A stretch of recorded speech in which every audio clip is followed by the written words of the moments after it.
Locate होता है socket इन sculls, जो हमारी स्कल होता है उसके अंदर सॉकेट बने होते हैं जहाँ पे हमारी क्या प्रेजेंट होती है, आइस। जो डायमीटर होता है एक आई बॉल का कितना होता है, 2.3 सेंटीमीटर। अब हमें क्या देखना है, पार्ट्स ऑफ आई। आई के क्या क्या पार्ट्स होते हैं, तो पार्ट्स देखते हैं आई के। जो सबसे पहला पार्ट है आई का वो क्या है, कॉर्निया। ये आउटर मोस्ट पार्ट होता है, ट्रांसपेरेंट होता है, और ये क्या करता है, सब जो रिफ्लेक्शन होता है, लगभग रिफ्लेक्शन यही क्या है, हमारी आँख पे जो भी लाइट आती है उसे मैक्सिमम रिफ्लेक्शन यही करता है उसका। तो ये पार्ट होता है हमारे आँख का कॉर्निया। अभी डायग्राम के अंदर दिखाएंगे।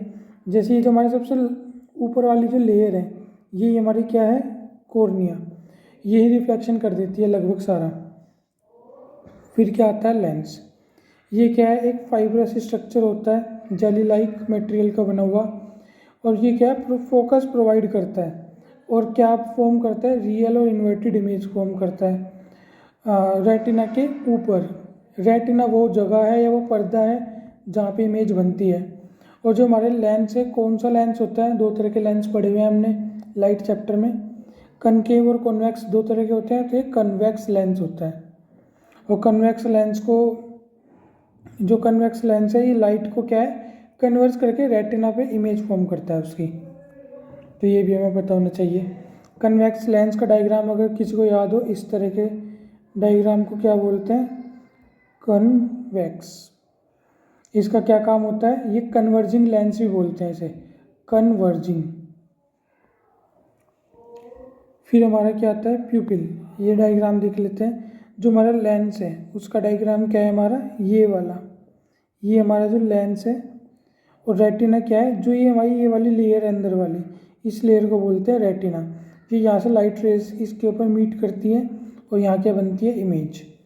आइरिस एक मसल्स होती है, इसका क्या काम होता है, ये बिल्कुल इसके ऊपर होती है, इस तरह लेंस के ऊपर।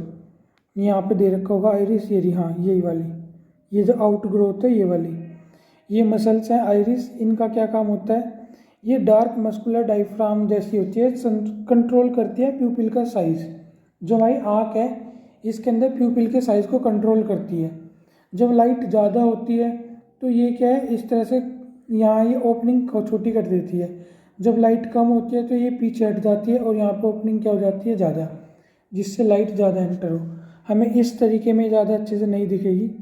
अगर मैं बताऊँ, अगर हम सामने से देखें किसी आई को तो इस तरह की आँख होती है। एक मिनट। अगर मैं बनाऊँ, ये डायग्राम थोड़ा सही नहीं बन रहा। अगर हम देखें, जैसे ये हमारी आँख है, ये इस तरह, ये ऊपर की कवरिंग हो गई, यहाँ पलके वगैरह होती है। ये आँख के अंदर ये होता है, ये वाइट वाला पोर्शन होता है सब, ये वाइट वाला पोर्शन है। इसके अंदर एक छोटा सा छेद होता है। ये हमारी जो ये जो सारा पार्ट पोर्शन है, ये जो कलरफुल होता है, किसी की आंखें हरी, किसी की नीली, किसी की पीली होती है, ये कलर होता है, इसे आइरिस बोलते हैं। तो ये जो हमारा ये जो साइज़ है, कभी तो हमारी आँख का छोटा होता है और कभी ये वाला साइज़ हमारी आँख में क्या होता है, बड़ा होता है। ये कलरफुल पार्ट कम हो जाता है और ये साइज़ बढ़ जाता है। ये ऐसा क्यों होता है, लाइट के लिए। जब लाइट कम होती है तो ये साइज़ बड़ा हो जाता है ताकि मैक्सिमम लाइट अंदर जा सके। और जब ये वाला साइज़ छोटा होता है, इसका मतलब लाइट बहुत ज़्यादा आ रही है, तो ये अपना साइज़ छोटा कर लेता है और ये कलरफुल पार्ट हो गया, ये अंदर छोटा सा एक छेद हो जाएगा ताकि जो लाइट है वो कम एंटर हो सके। ये काम होता है आइरिस का। अब हम क्या देखते हैं, प्यूपिल। ये क्या है, it is the window of the I, it is the central aperture in iris. ये विंडो होती है आई की, जहाँ से लाइट पास करती है। मैंने अभी क्या बताया था, ये आई, ये हमारा ये जो साइड में कलरफुल पार्ट है, ये तो क्या हो गया, आइरिस। ये जो खाली पोर्शन है बीच का, ये जो बीच का खाली पोर्शन है ये वाला, इसे क्या बोलते हैं, प्यूपिल। ये विंडो होती है जहाँ से लाइट वगैरह पास होती है अंदर, हमारी आइज़ के अंदर। ये रेगुलेट करती है, कंट्रोल करती है अमाउंट ऑफ लाइट का। ये कंट्रोल कैसे करती है, आइरिस की मदद से। एक हमारा रेटिना होता है, ये मेम्ब्रेन होती है जहाँ पे क्या बनता है, लाइट सेंसिटिव होता है, यहाँ पे इमेज फॉर्मेशन होती है। ये हमारा आई का स्ट्रक्चर है।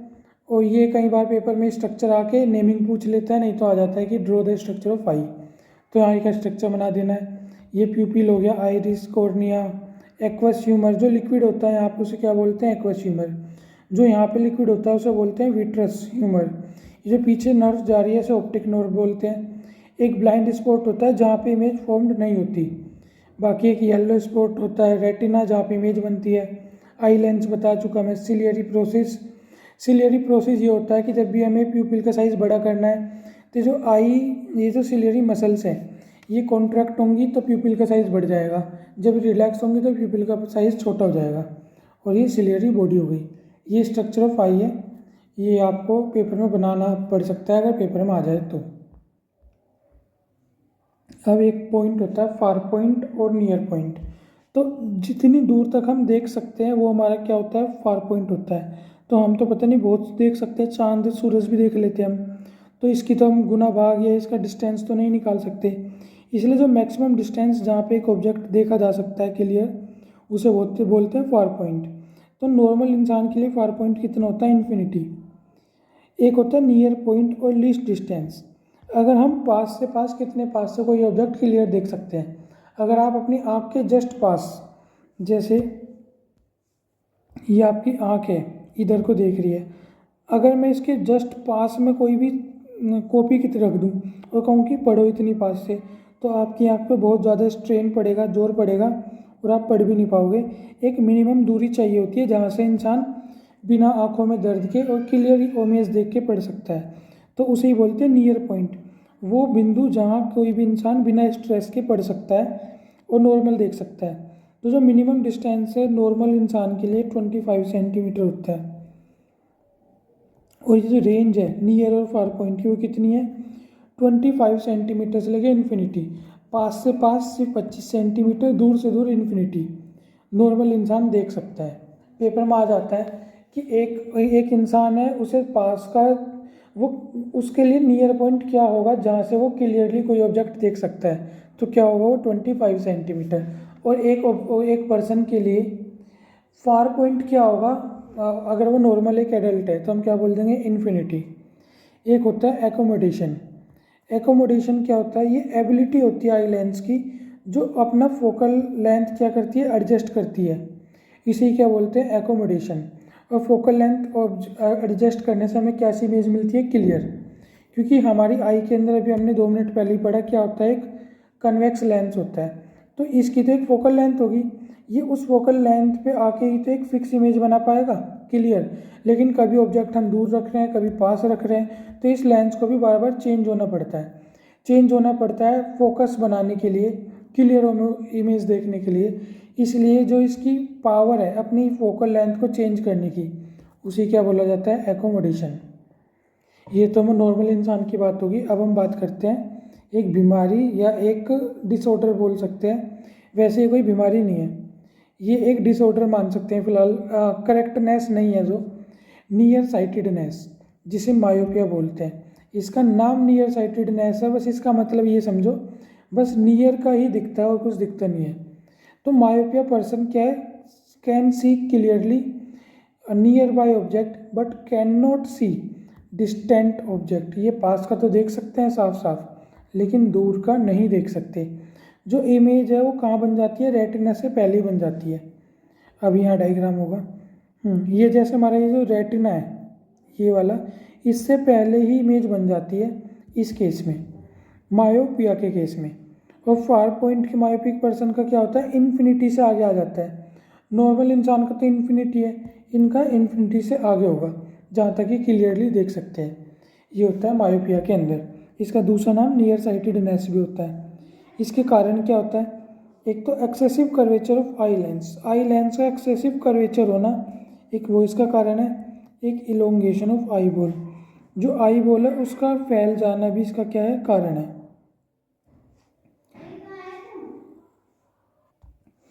तो इसके करेक्शन के लिए हम क्या करते हैं, हम कनकेव लेंस का इस्तेमाल करते हैं। कनकेव लेंस का इस्तेमाल करके क्या होता है, जो नॉर्मल सिनेरियो होता है मायोपिक पर्सन का, ये एक आई बॉल है, यहाँ पे जो इमेज है वो रेटिना से पहले ही बन चुकी है। तो हम कौन सा लेंस का इस्तेमाल करते हैं इसके अंदर, जो नॉर्मल इंसान है उसकी इमेज कहाँ बनती है, रेटिना पे बनती है। जो एक तरह से रुको ये फार पॉइंट वाला तो दिखा रखा है। जो मायोपिक आई है, जो डिस्टेंस ऑब्जेक्ट है form in front of the retina और नोट ऑन द रेटिना, ये रेटिना के पहले बन जाता है, रेटिना पर नहीं बनता। अब फार पॉइंट को ठीक करने के लिए हम इसके अंदर क्या लगाते हैं, ये लेंस लगाया हमने। इस लेंस का क्या काम होता है, ये लेंस का नाम होता है डाइवर्जिंग लेंस। ये लेंस कौन सा है, कॉनकेव। तो ये जो लेंस है डाइवर्स कर देगा। ये रेस थी, ये पहले ही मिलने वाली थी, इस लेंस की वजह से इसने पहले ही डाइवर्स कर दिया इसे। अब ये जाके कहाँ मिल जाती है, सीधा रेटिना पे मिल जाती है और इमेज रेटिना पे बनके क्लियर बनती है। इसलिए हम यहाँ किस लेंस का इस्तेमाल करते हैं, कॉनकेव लेंस का, क्योंकि ये पहले ही मिल रही थी। हमें कुछ ऐसी चीज़ चाहिए थी जो इस रेस को थोड़ा फैला दे, डाइवर्स कर दे, इसलिए हम कौन से लेंस का इस्तेमाल करते हैं, डाइवर्जिंग लेंस या कॉनकेव लेंस का, और यहाँ से करेक्ट इमेज बन जाती है। इसकी इसी तरह एक बीमारी होती है क्या, हाइपरमेट्रोपिया, ये फार साइटेडनेस। इसका भी सेम इसके जैसी मतलब है, जो लिखा है बस वही है। फार साइटेडनेस मतलब बस दूर का तो दिखता है लेकिन पास का नहीं दिखता क्लियरली। तो यहाँ पे जो पर्सन है दूर का तो क्लियर देख सकता है पर can not see nearby object. जो नियर पॉइंट है आई का वो क्या है, मूव अवे हो जाता है। जो 25 सेंटीमीटर का पॉइंट होता है आई का पास देखने का, वो खिसक के पीछे चला जाता है। इस कंडीशन को बोलते हैं हाइपरमेट्रोपिया। जो इमेज है वो कहाँ बनती है, पीछे खिसक रहा है सब कुछ, तो जो इमेज फॉर्मेशन है वो रेटिना के भी पार जाके बनती है। तो ये केस होता है इसके अंदर। कोज क्या है, फोकल लेंथ आई बॉल की बहुत ज़्यादा बढ़ जाती है और आई बॉल बहुत छोटा हो जाता है। अगर आई बॉल बहुत छोटा हो जाएगा तो इमेज से पीछे ही जाके बनेगी, सीधी सी बात है। तो यहाँ पे ये क्या है, ये नॉर्मल इंसान का वो है कि इस तरह से ऑब्जेक्ट आता है और यहाँ पे रेटिना पे इमेज बन जाती है, नॉर्मल केस है। लेकिन जो एक हाइपरमेट्रोपिक पर्सन है उसकी इमेज कहाँ बनती है, पीछे जाके बनती है। जब हम यहाँ ये पीछे जा रहा है, ये जो इमेज है बहुत पीछे जाके बन रही है, हमें कोई चीज़ ऐसी चाहिए जो इसे कन्वर्स करके सुकोड़ दे, कॉन्ट्रैक्ट कर दे। तो यहाँ हम कौन सा लेंस लगाते हैं, कॉन्वेक्स। इसे क्या बोलते हैं, converging lens. Converging lens, converging lens का काम ही क्या होता है, ये रेज को कन्वर्स करके रेटिना पे मिला देता है। तो वो हम ये कितना कन्वर्स करेगा, क्या करेगा, वो तो हम इसकी पावर पे डिपेंड करेंगे। ये इसकी फोकल लेंथ इस लेंस की छोटी बड़ी करेंगे। फिलहाल हमें यहाँ कौन सा लेंस चाहिए था, कन्वर्ज करने वाला, तो हमने क्या यूज़ कर लिया, कॉन्वेक्स लेंस। तो ये इसका क्या हो गया, क्योर हो गया। पेपर में आएगा कि एक पर्सन है या ऐसा आएगा कि आपकी क्लास में एक बच्चा है जिसे पास का तो दिखता है, मतलब सॉरी, जिसे आपकी क्लास में, हाँ बच्चे का एग्जाम्पल लेते हैं, आपकी क्लास में एक बच्चा है जिसे पास का तो साफ दिख रहा है लेकिन दूर का नहीं देख पाता वो, तो आप उसे कौन सा लेंस सजेस्ट करोगे, तो आपको बता देना हम उसे कौन सा लेंस सजेस्ट करेंगे, कॉनकेव लेंस। क्योंकि कॉनकेव लेंस क्या करता है, जो रेज उसे डाइवर्स कर देता है और जो इमेज उसकी अभी एट परसेंट रेटिना से पहले बन रही है, डाइवर्जिंग लेंस की मदद से वो इमेज रेटिना पे बन जाती है, जिसकी वजह से जो चाइल्ड है वो क्लियरली देख सकता है। अगर वो ऐसे है कहेगा कि आपके स्कूल में एक टीचर है या कोई स्टाफ है, उन्हें पास का दिखने में परेशानी होती है, तो आप उन्हें कौन सा लेंस सजेस्ट करोगे, तो हम उन्हें कौन सा लेंस सजेस्ट कर देंगे, कॉन्वेक्स लेंस। और फिर ये डायग्राम बना देने हैं तीनों। एक बीमारी होती है क्या, प्रेसबायोपिया, ये ओल्ड एज हाइपरमेट्रोपिया बोलते हैं इसके अंदर भी क्या है, it is a defect of vision due to old person can not see the nearly object due to loss of power of accommodation of the eye. Nearby object भी नहीं देख पाता ये इंसान। और नियर पॉइंट है इसका person का gradually recede and become much more than 25 centimetre way. इस पर्सन का जो नियर पॉइंट है 25 वाला, वो भी बढ़ के क्या चला जाता है, दूर चला जाता है प्रेसबायोपिया के अंदर। इसे ओल्ड एज हाइपरमेट्रोपिया बोलते हैं। इस उम्र में दूर का तो दिखता ही नहीं है, पास का भी दिखना बंद हो जाता है, दूर का तो थोड़ा बहुत दिखेगा लेकिन पास का तो क्या है, परेशानी हो जाती है ज़्यादा। इस केस को क्यों क्या बोलते हैं, हाइपरमेट्रोपिया। ये ओल्ड एज की वजह से ज़्यादा होती है। इसके अंदर जो सिलेरी मसल्स है ये वीक हो जाती है और जो फ्लेक्सिबिलिटी आई की वो ख़त्म हो जाती है लगभग। इसका करेक्शन क्या है, ना तो पर्सन को पास का दिख रहा ना दूर का दिख रहा, तो दोनों लेंस लगाने पड़ेंगे, कॉनकेव भी और कॉन्वेक्स भी, सुटेबल पावर के। तो जो पर्सन है ये मायोपिया हाइपरमेट्रोपिया दोनों से सफ़र करता है। तो इन जो इस तरह के लोग हैं, इनके जो चश्मे होते हैं उन्हें क्या बोलते हैं, बाईफोकल लेंथ। एक चश्मा होगा, ये इसी के अंदर एक छोटे वाला वो लगा देंगे, 2 लेंस लगा देंगे, 1 और 2। बाईफोकल लेंस यूज़ किया जाता है इनके केस में, हाइपरमेट्रोपिया के अंदर दोनों लेंस, कॉनकेव और कॉन्वेक्स। अब जो हमारी ये एक क्वेश्चन आता है कि हमारी जो आँखें हैं वो हमारे फ्रंट पे की होती है, आँख सिर के, मतलब जो हमारी आँखें हैं वो हमारे फेस के सामने की होती है। इसका क्या एडवांटेज है? तो सबसे पहला एडवांटेज वाइडर व्यू मिलता है। दूसरा, एबिलिटी टू डिटेक्ट फेंट ऑब्जेक्ट, हमारी जो इन्हांस कर देती है एबिलिटी फेंट ऑब्जेक्ट को पहचानने के लिए कि मतलब एक सही कैलकुलेशन करने के लिए। एक प्रॉपर डायमेंशनल व्यू मिलता है और कलर की भी ज़्यादा एक्यूरेसी आती है, क्योंकि दोनों आँख एक जगह ईजिली फोकस कर पाती है एक साथ एक ऑब्जेक्ट पे। और क्या है, एक 3D डायमेंशनल व्यू भी हमें मिलता है आँखें आगे होने की वजह से। अब ये जैसे कुछ क्वेश्चन हो गए, चलो एक दो कर लेते हैं।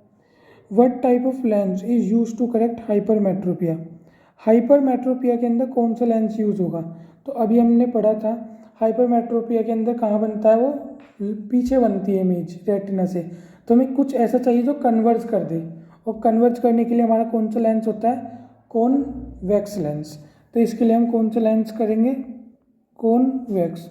मायोपिया के अंदर रेटिना से पहली इमेज बन जाती है, हमें कुछ डाइवर्ज करना पड़ेगा, और डाइवर्ज करने के लिए हमारे पास कौन सा लेंस होता है, कॉनकेव लेंस। तो ये इसका हो गया।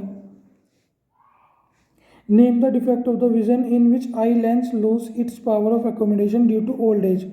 ओल्ड एज की वजह से जो आई है वो अपनी एकोमोडेशन पावर खो देती है। बीमारी को क्या बोलते हैं, प्रेस बायोपिया। जो फार पॉइंट है, एक पर्सन है जो मायोपिया से पीड़ित है या उसे मायोपिया है, तो उसका फार पॉइंट कहाँ आ जाता है, वो आ जाता है नियर देन इन्फिनिटी, इन्फिनिटी से पास आ जाता है फार पॉइंट। जो ओल्ड एज हाइपरमेट्रोपिया उसका एक और नाम क्या होता है, प्रेस बायोपिया। एक जैसे एक और सवाल आ गया कि your friend can read a book perfectly well. आपका दोस्त एक बुक तो अच्छे से पढ़ सकता है but can not read the written on black board unless she sit on the front row in the class. जो आपका फ्रेंड हो बुक तो अच्छे से पढ़ लेता है लेकिन वो नहीं देख पाता बोर्ड पे लिखी हुई चीज़, अगर वो बिल्कुल पहली बेंच पे नहीं बैठता। तो क्या वो शॉर्ट साइटेडनेस है, लॉन्ग साइटेडनेस है? तो कौन सी बीमारी से ग्रसित है? तो हमें पता है जो लिखा है वही होता है, उसे पास का दिखता है तो बस शॉर्ट साइटेडनेस ही है उसके अंदर। उस शॉर्ट साइटेडनेस का मतलब ही क्या हो गया, मायोपिया। उसे मतलब पास पास का दिख रहा है, दूर का नहीं दिख रहा। तो इस तरह के क्वेश्चन हैं। अब हम अपने नेक्स्ट टॉपिक पे चलते हैं। Dispersion of light by glass prism. Dispersion का मतलब फैलना लाइट का ग्लास प्रिज्म के द्वारा। यहाँ पे क्या होता है, जब एक लाइट रे पास होती है ग्लास प्रिज्म से, तो ये जो लाइट है प्रिज्म से स्प्लिट मतलब तोड़ देता है 7 डिफरेंट कलर्स के अंदर। जो कलर का नाम क्या होता है, विबग्योर, VIBGYOR। शॉर्ट फॉर्म में क्या बोलते हैं, विबग्योर। ये नाम violet, indigo, blue, green, yellow, orange, red, VIBGYOR में तोड़ देता है। और इस फिनोमेना को क्या बोलते हैं, dispersion of light. Dispersion of light. ये कि लाइट बीम है, प्रिज्म से टकराई और 7 रंगों में टूट गई अपनी वेवलेंथ के हिसाब से, तो इसे डिस्पर्जन ऑफ लाइट बोलते हैं। Spectrum, the band of 7 colour form due to the dispersion of white light is called spectrum. ये जो 7 लाइट का ये हमारे पास एक तरह से स्पेक्ट्रम बन गया, तो इसे क्या बोलते हैं, ये बैंड 7 लाइट का एक झुंड या ग्रुप जो वाइट लाइट से मिलकर बना है उसे क्या बोला जाता है, स्पेक्ट्रम। एक्रोनियम, एक्रोनियम मतलब वो याद करने का तरीका, जो 7 लाइट है इसे याद करने के लिए हमने क्या तरीका बना रखा है, विबग्योर। ये इसका क्या है, एक्रोनियम है। एक होता है एंगल ऑफ डेविएशन, हमें दे रखा हो एंगल ऑफ डेविएशन मतलब जो लाइट अपने पाथ से एकदम से कितना डेविएट हुई है उसे क्या बोलते हैं, एंगल ऑफ डेविएशन। ये किस पे डिपेंड करता है, वेवलेंथ पे। जिसकी वेवलेंथ कम उसका डेविएशन ज़्यादा, जिसकी वेवलेंथ ज़्यादा उसका डेविएशन क्या हुआ, कम। जैसे ये एक सीधी लाइन थी, इससे बनाते हैं, ये ऐसे सीधी जानी थी, लेकिन अपने जो अपने पाथ से सबसे ज़्यादा कौन भटका, कितना भटका। देखो जो रेड है उसका एंगल सिर्फ इतना बना, जो वॉयलेट है उसका एंगल कितना बना, इतना बड़ा एंगल बना। तो रेड है इसका इसका एंगल क्या बना, कम। इसका एंगल कम बना, इसका मतलब इसकी वेवलेंथ क्या होगी, ज़्यादा। तो ये भी पूछा जाता है किस कलर की वेवलेंथ सबसे ज़्यादा है, तो जिसका एंगल सबसे कम बना। तो रेड का सबसे कम बना, तो इसकी वेवलेंथ को लैम्डा से दिखाते हैं, इसकी वेवलेंथ क्या होती है सबसे ज़्यादा। जो वॉयलेट कलर है इसकी जो वेवलेंथ है वो क्या होती है, सबसे कम। क्यों, क्योंकि इसका एंगल सबसे बड़ा बना है, तो वेवलेंथ क्या होगी, सबसे कम। तो इस तरह में से देखते हैं कलर की वेवलेंथ के हिसाब से। अब वेवलेंथ से क्या मतलब होता है, जो कलर सबसे कम भटकेगा, जैसे ने जाना सीधा था, जो कलर सबसे कम भटकेगा वो सबसे दूर तक जा पाएगा। जो कलर जाना इधर था वो बिल्कुल ही मुड़ गया तो कहीं और ही पहुंच जाएगा, हमें दिखेगा ही नहीं। हमें दिखेगा वो कलर जो सबसे कम भटका है अपने रास्ते से। तो जिसकी वेवलेंथ ज़्यादा होती है वो दूर तक दिखाई देता है। तो हमें पता है रेड कलर की वेवलेंथ क्या है, ज़्यादा है। Red is the least deviated colour as the largest and longest wavelength इसकी होती है। वोयलेट कलर का मोस्ट डेविएटेड कलर है और इसकी सबसे कम वेवलेंथ होती है विजिबल स्पेक्ट्रम के अंदर। अब क्वेश्चन क्या आएगा, why spectrum is formed when white light is pass through a glass prism. जब एक वाइट लाइट को ग्लास प्रिज्म से गुजारा जाएगा तो एक स्पेक्ट्रम क्यों बनता है। तो हम क्या बता सकते हैं, each colour has a definite wavelength and for each wavelength the angle of deviation differ. जो हर कलर है उसकी एक अलग वेवलेंथ होती है और उस वेवलेंथ के लिए उसका एक अलग से एंगल ऑफ डेविएशन होता है। क्योंकि रेड कलर लीस्ट डेविएटेड है एंड वॉयलेट मोस्ट डेविएटेड है कलर है, so different colour deviate at different angle to form a spectrum. क्योंकि जो रेड है इसकी वेवलेंथ ज़्यादा है और वॉयलेट की इसकी वेवलेंथ ज़्यादा है, वॉयलेट की क्या है, कम है। उस हिसाब से रेड कम डेविएट होगा और वॉयलेट ज़्यादा होगा। तो यहाँ पे हमारा क्या बन जाता है, इनके डेविएशन की वजह से एक बैंड बन जाता है जिसे हम क्या बोलते हैं, स्पेक्ट्रम बोलते हैं। अब प्रिज्म की हमने बात करी तो प्रिज्म के बारे में जान लेते हैं।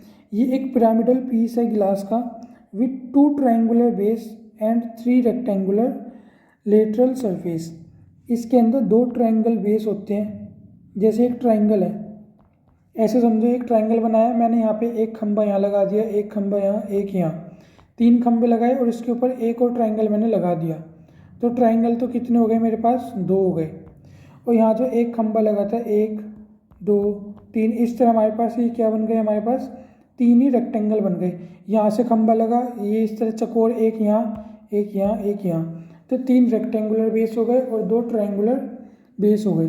ये हमारा प्रिज्म का फॉर्मेशन होता है। ये जो एंगल है यहाँ पे हमें दिख रहा है, इसी बोलते हैं एंगल ऑफ प्रिज्म।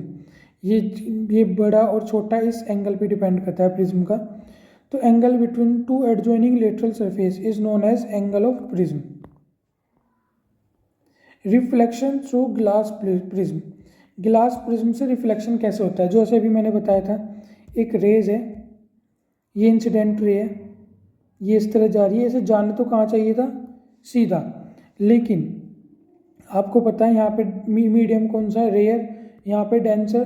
तो यहाँ पे जो नॉर्मल लाइन है इसके तरफ इसका क्या जाएगा, झुकाव आ जाएगा रेज का। तो जाने से सीधा था लेकिन ये क्या है, नॉर्मल की तरफ झुक जाएगी, बैंड हो जाएगी। वापस डेंसर से जैसे रियर में निकलेगी, ये हमारा नॉर्मल था, ये नॉर्मल वो लाइन थी, तो इससे दूर भागेगी तो वापस क्या हो जाएगा, डेविएशन हो जाएगी। तो इस तरह हमारा ये क्या होता है, ये इस तरह डायग्राम बनता है। Refraction through the glass prism, refraction of light through the glass prism. ये जो एंगल बना, जाने यहाँ थी लेकिन चली गई ऐसे, ये जो एंगल बना इसी क्या बोलते हैं, एंगल ऑफ डेविएशन। ये ग्लास प्रिज्म है। जो रे टकरा रही थी उसका नाम इंसिडेंट रे, जो निकल रही है उसे क्या बोलेंगे, इमरजेंट रे, और बाकी नेमिंग है। जो एंगल ऑफ डेविएशन अभी हमने पढ़ा, ये एंगल होता है किसके बीच में, incident ray and emergent ray के बीच में। देखो ये जो रे थी इंसिडेंट रे तो है, अगर मैं इसे आगे बढ़ा दूँ, और ये इमरजेंट रे है, अगर मैं इसे पीछे बढ़ा दूँ, तो यही तो एंगल हमारा बना है। तो इसे हम क्या बोलते हैं, ये जो एंगल ऑफ डेविएशन है किस किस के बीच में, इमरजेंट रे और डेविएशन रे के बीच में बनता है। जो इसाक न्यूटन थे साइंटिस्ट, सबको नाम पता है, ये फर्स्ट पर्सन थे जिसने प्रूव किया था कि sunlight is made up of 7 colour, कि 7 रंगों से मिलकर बनी है सनलाइट। इसने क्या किया था, जो साइंटिस्ट थे इसाक न्यूटन ने, जो सनलाइट थी इसे ग्लास प्रिज्म से पास किया और हमारे पास कितने कलर में टूट के आ गई है, 7 कलर में, जैसे भी डायग्राम में हमने देखा था। ये प्रिज्म से पास किया, हमारे पास एक जो भी सरफेस थी आगे उसके ऊपर 7 कलर आ गए। फिर इन्होंने ही tried to split the colour further by putting another prism. इन्होंने क्या सोचा, अगर मैं इस पे एक प्रिज्म और लगा दूँ तो ये 7 कलर 14 में टूट जाएंगे या 49 में टूट जाएंगे, कुछ इसके मल्टीपल में टूटेंगे। तो इन्होंने एक प्रिज्म इसके आगे और लगा दिया, लेकिन he fail to obtain more colour. लेकिन 7 कलर थे, उसके आगे प्रिज्म लगाया तो लगा कि 14 कलर हो जाएंगे, लेकिन ये इस चीज़ में फेल हुए। फेल का मतलब ये नहीं कि ये गलत कर दिया, एक नई डिस्कवरी कर दी इन्होंने। 7 कलर थे, इन्हें लगा 14 होंगे, लेकिन क्या हुआ, ये 7 कलर जैसे ही प्रिज्म में पड़े और उसने 7 का वापस एक कलर बना दिया, तो एक और नई खोज कर दी। He formed a spectrum from sunlight and identical but inverted prism in front of prism forming a spectrum, all 7 colour combine and inverted to a single white light. जैसे ही इन्होंने क्या सोचा कि मैंने यहाँ से एक लाइट डाली, ये 7 कलर के अंदर टूट गई, ठीक है, बहुत अच्छा है। इन्हें लगा कि मैं एक और प्रिज्म लगाता हूँ तो यहाँ पे हमारी लाइट कितने कलर में टूट जाएगी, 14 कलर में टूट जाएगी। लेकिन हुआ इसके उल्टा, इन्हें उम्मीद थी 14 कलर में टूटेगी, लेकिन ये 7 लाइट जब प्रिज्म से गुजारी गई, ये वापस एक सिंगल वाइट लाइट में आई। यहाँ भी वाइट थी और यहाँ पे भी वाइट थी।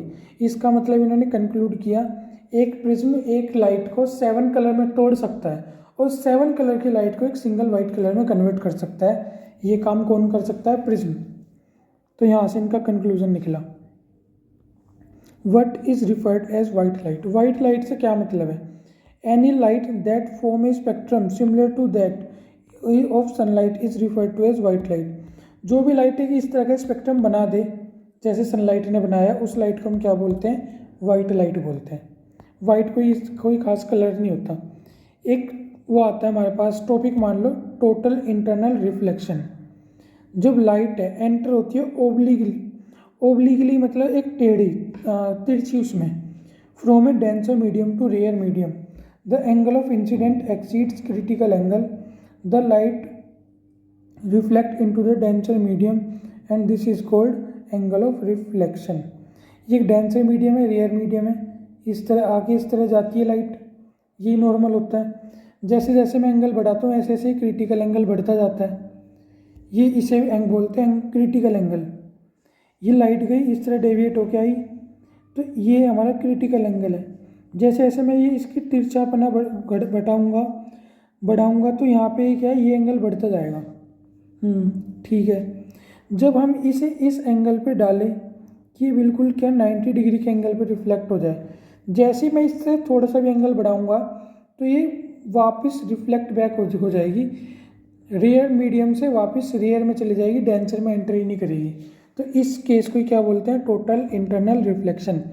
जब एक लाइट ओब्लिकली आती है और एक क्रिटिकल एंगल को पार करती है, ये क्रिटिकल एंगल पर फॉल होती है, तो मीडियम के आर पार ना जाके वापस से रिफ्लेक्ट बैक हो जाती है, जिसे क्या बोलते हैं, टोटल इंटरनल रिफ्लेक्शन। जो कंडीशन है जो इसके लिए चाहिए वो क्या है, light should be enter obliquely, oblique मतलब तिरछी आए, from a denser to rare medium, एक डेंसर से रेयर मीडियम में तिरछी आनी चाहिए। जो एंगल ऑफ इंसिडेंट है शुड एक्सीड क्रिटिकल एंगल से ज़्यादा होना चाहिए, और right reflect in a denser medium, और लाइट है जो रिफ्लेक्ट होगी किसमें, डेंसर मीडियम में। अब क्रिटिकल एंगल क्या है, the angle of incidence for which the light the angle of refraction is 90। Critical angle वो एंगल है, angle of incidence for which, उस इंसिडेंस एंगल के लिए जिसके लिए एंगल ऑफ रिफ्लेक्शन क्या है, 90 डिग्री है। इसी का ही एक केस बनता है, इसी के एक तरह से एप्लीकेशन है जिसे हम क्या बोलते हैं, रेनबो। रेनबो कैसे बनता है, टोटल इंटरनल रिफ्लेक्शन के कारण ही बनता है। एक नेचुरल स्पेक्ट्रम होता है appearing in the sky after rain shower, जब एक तरह से शॉवर वाली रेन होती है, जहरा टाइप की रेन होती है, तो एटमॉस्फेयर में मॉइस्चर हो जाता है प्रॉपर, वहाँ से जो लाइट है, जो हमारे ये बारिश की बूंदें हैं जो मॉइस्चर एटमॉस्फेयर के अंदर मॉइस्चर के रूप में ये प्रिज्म की तरह एक्ट करती है और क्या शो करती है, rainbow. Rainbow is observed in the opposite direction of sun. 1 number में क्वेश्चन आ जाता है, रेनबो हमेशा किधर मिलेगा, सन के अपोजिट डायरेक्शन में, सन की तरफ कमर करके देखेंगे तब दिखेगा। 3 phenomena which are involve in rainbow. Rainbow के अंदर 3 फिनोमेना होते हैं, एक तो इंटरनल रिफ्लेक्शन, एक रिफ्रैक्शन और एक डिस्पर्जन। डिस्पर्जन से तो 7 कलर में टूटती है लाइट। रिफ्लेक्शन, ये जो रिफ्रैक्शन है इससे लाइट एंटर भी तो करेगी, और टोटल इंटरनल के अंदर है, यहाँ इस तरह गिर के इस तरह 7 कलर में क्या है, टूट जाती है लाइट। ये हमारी जैसे बारिश की बूंद है, लाइट रेज ने एंटर किया सपोज इस तरह, ये इस तरह टकराएगी और इस तरह क्या है, इंटरनल रिफ्लेक्शन। कई बार भी हो सकता है, एक बार भी, और 7 कलर में टूट जाएगी। इस तरह बनता है हमारा प्रिज्म। यहाँ भी डायग्राम दिख जाएगा, ये दिखा रखा। यहाँ पे जो हमारा रिफ्लेक्शन है किस तरह से हुआ, ये लाइट थी, सनलाइट आई है, इसके अंदर एंटर हुई, फिर दोबारा टकराई और दोबारा यहाँ पे रिफ्लेक्शन और रिफ्रैक्शन हुआ, और ये तो प्रिज्म की तरह हुआ ही, और यहाँ से डिस्पर्जन हो गया आगे। इस तरह हमारी क्या बनती है, क्या बनता है, रेनबो बनता है। एक बार लैंग्वेज पढ़ लेते हैं। Some water droplet remain suspended in air after rain. जब बारिश होती है तो कुछ ड्रॉपलेट रेन के एटमॉस्फेयर के अंदर ही रह जाती है। ये ड्रॉपलेट किस तरह बिहेव करती है, ग्लास प्रिज्म के तरह। और जब लाइट एंटर होती है इन ड्रॉप के अंदर, तो पहले तो ये क्या होती है, रिफ्रैक्ट होती है, रिफ्रैक्ट हुई, उसके बाद क्या होंगी, डिस्पर्स हुई, रिफ्रैक्ट होकर डिस्पर्स हुई, 7 कलर में टूटने स्टार्ट हुआ, देन रिफ्लेक्ट, उसके बाद ये पार नहीं गई है, रिफ्लेक्ट हो गई है वापस इंटरनली, एंड अगेन रिफ्रैक्ट, यहाँ पे रिफ्लेक्ट होके यहाँ पे वापस क्या होगी, रिफ्रैक्ट हो गई। तो ये केस बनता है किसके अंदर, रेनबो के अंदर। और इसके बाद ये जब बाहर निकलती है तो 7 कलर के अंदर टूट के दिखती है हमें, हमारी आंखों से हमें क्या दिखते हैं, 7 कलर। तो ये हो सकता है कि भी कौन कौन सा क्या क्या केस होता है जब रेनबो बनता है। तो मैं सब चीज़ बतानी है। सबसे पहले सन से वाइट लाइट आती है, सबसे पहले क्या होगी, रिफ्रैक्ट होगी, फिर डिस्पर्जन होगा इसका, फिर दोबारा रिफ्लेक्ट होगी, और इसके बाद दोबारा क्या होंगी, रिफ्रैक्ट होगी। रिफ्रैक्ट होने के बाद 7 कलर में हमें लाइट दिखेगी। अब यहाँ से हमने एक चीज़ और पढ़नी है, एटमॉस्फेरिक रिफ्रैक्शन। ये क्या होता है, the refraction by different layer of atmosphere is called atmospheric refraction. Atmosphere में बहुत सारी लेयर होती है, ट्रोपोस्फेयर और तुम्हारा स्ट्रेटोस्फेयर, मीजोस्फेयर, आइनोस्फेयर। इन सब की अलग अलग लेयर से अलग अलग क्या है, लाइट रिफ्रैक्ट होती है। तो इसी क्या बोलते हैं, atmospheric refraction. Different layer of atmosphere refract light in different angles are called atmospheric refraction. इसके क्या मतलब, इसके एक तरह से इसके डेली लाइफ के एग्जांपल क्या है, apparent flicking of object place behind a hot object. जैसे कभी आपने देखा हो कहीं आग जल रही है और उसके आग के पीछे कोई खड़ा हो, तो आप अगर उसे देखोगे बीच में आग जल रही है तो आपको उसकी इमेज क्या है, ऐसे लहराती हुई दिखेगी। तो ये इसका क्या है, एग्जाम्पल है। Stars near the horizon apparently slightly higher than their actual position.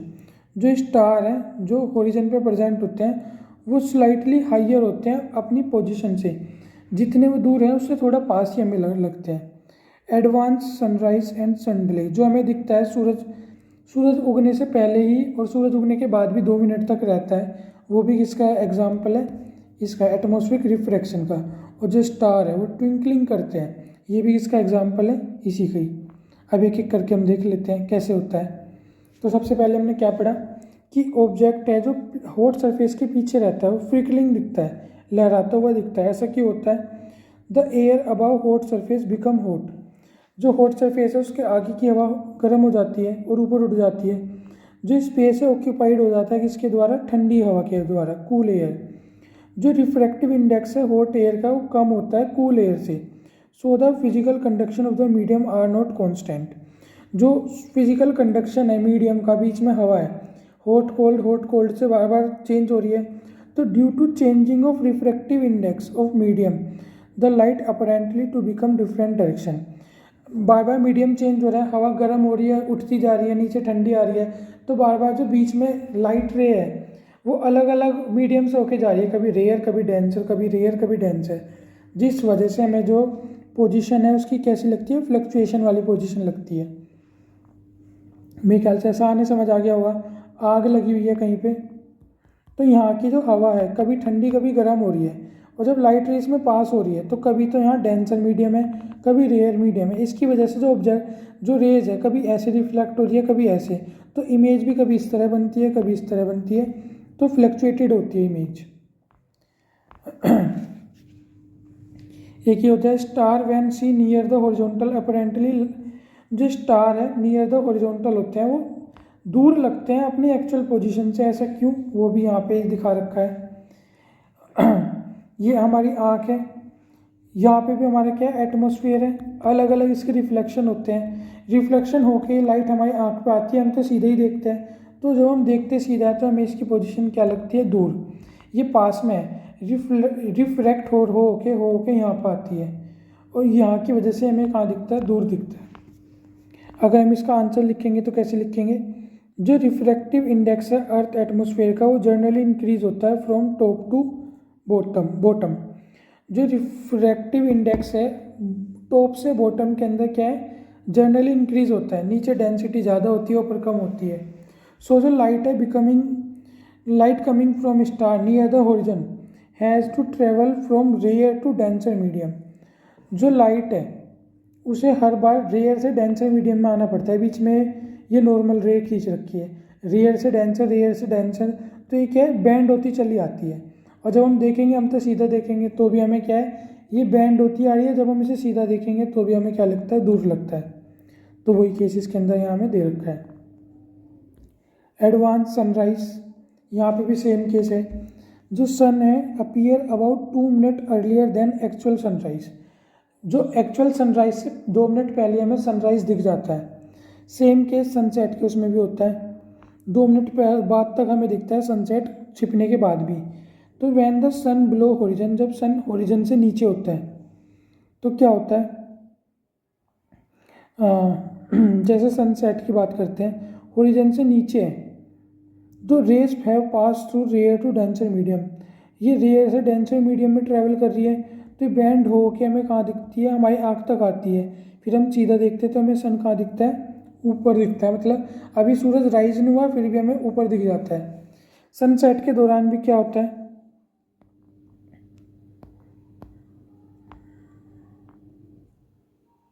कहाँ थे हम, pass through the denser medium so the ray bend toward the normal, as a result sun appear higher than its actual position.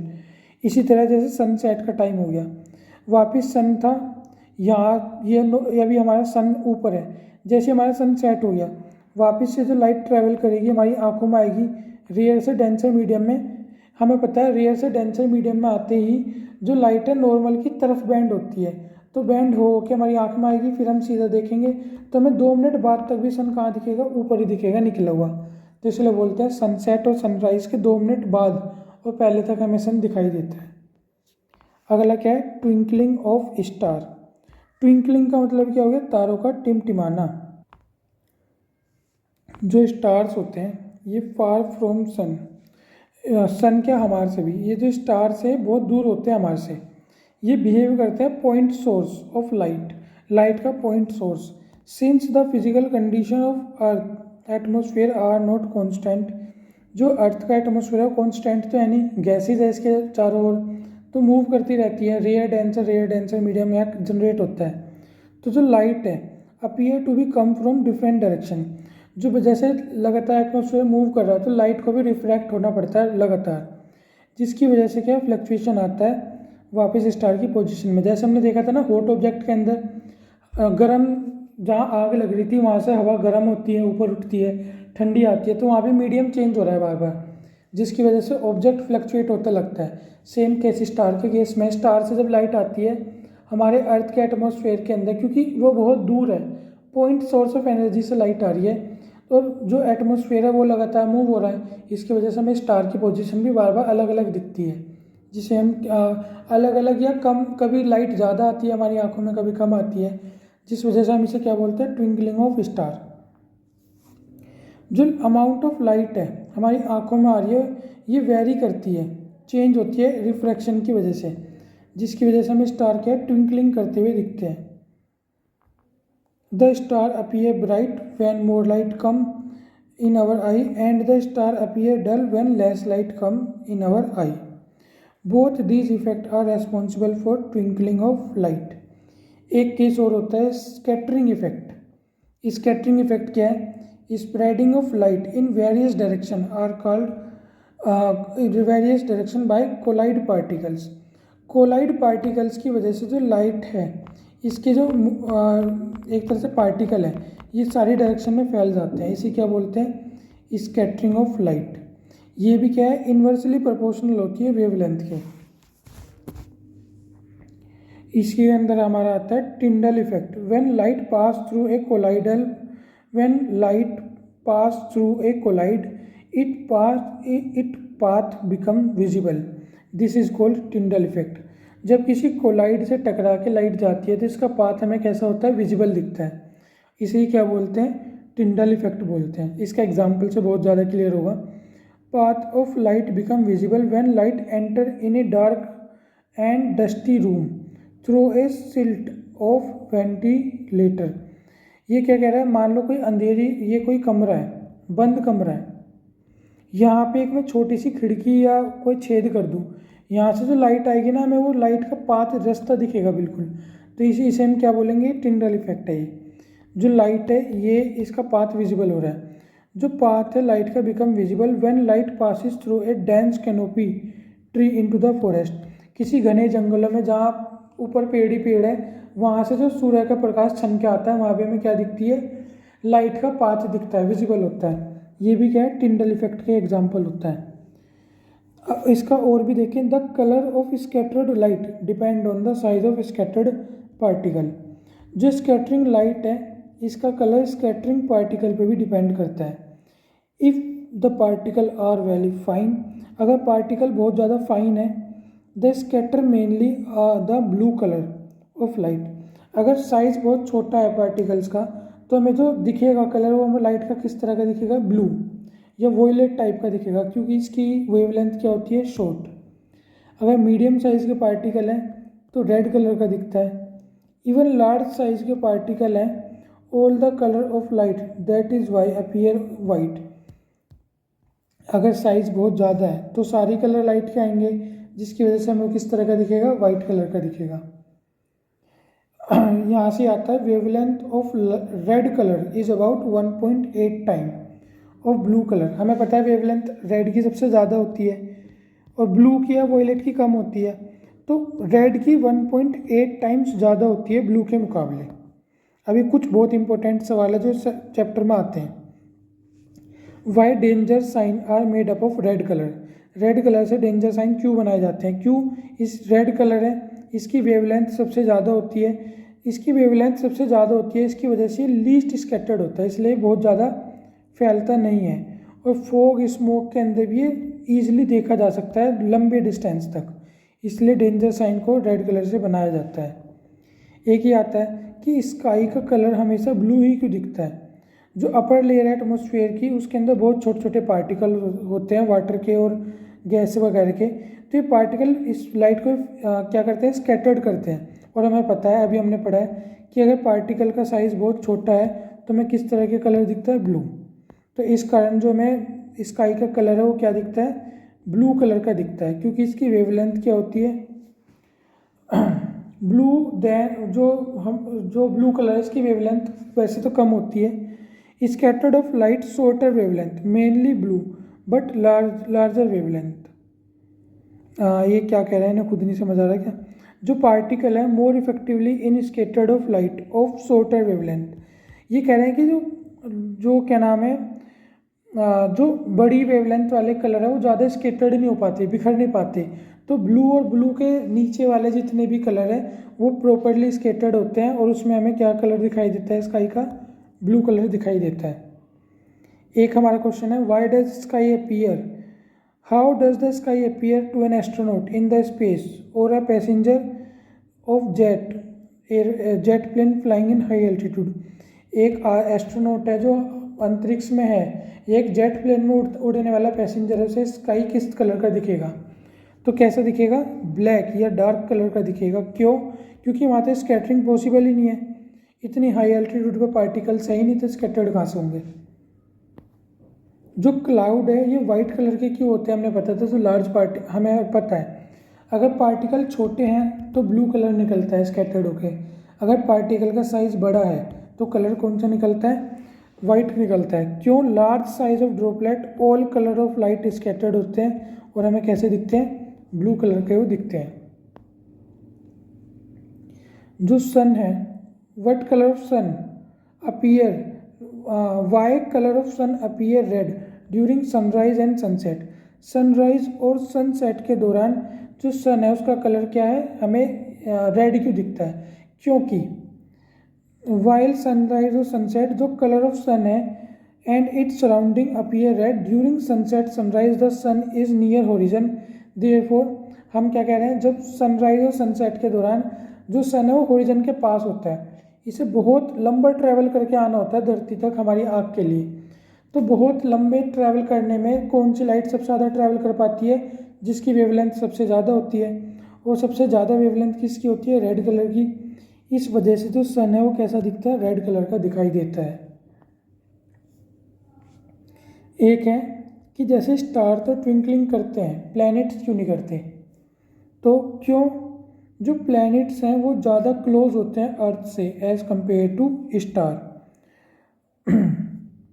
हम star को क्या समझते हैं? Point size समझते हैं, लेकिन जो प्लैनेट है वो तो पास होते हैं, पॉइंट साइज लाइट सोर्स नहीं होते, और जो अमाउंट है हमारी आंखों के अंदर आता है यहाँ से वो वेरी भी नहीं करता, जिसकी वजह से जो हमारे ये प्लैनेट्स है ट्विंकलिंग करते हुए नहीं दिखते। लेकिन जो स्टार्स हैं वहाँ से तो हमारा रिफ्रैक्शन की वजह से बहुत पॉइंट साइज इमेज है और बहुत दूर से ट्रैवल करते आ रहे हैं, इसलिए हमें ट्विंकलिंग दिखती है, लेकिन पास की वजह से हमारी आंखों में ट्विंकलिंग नहीं होती। किसकी? प्लैनेट्स की।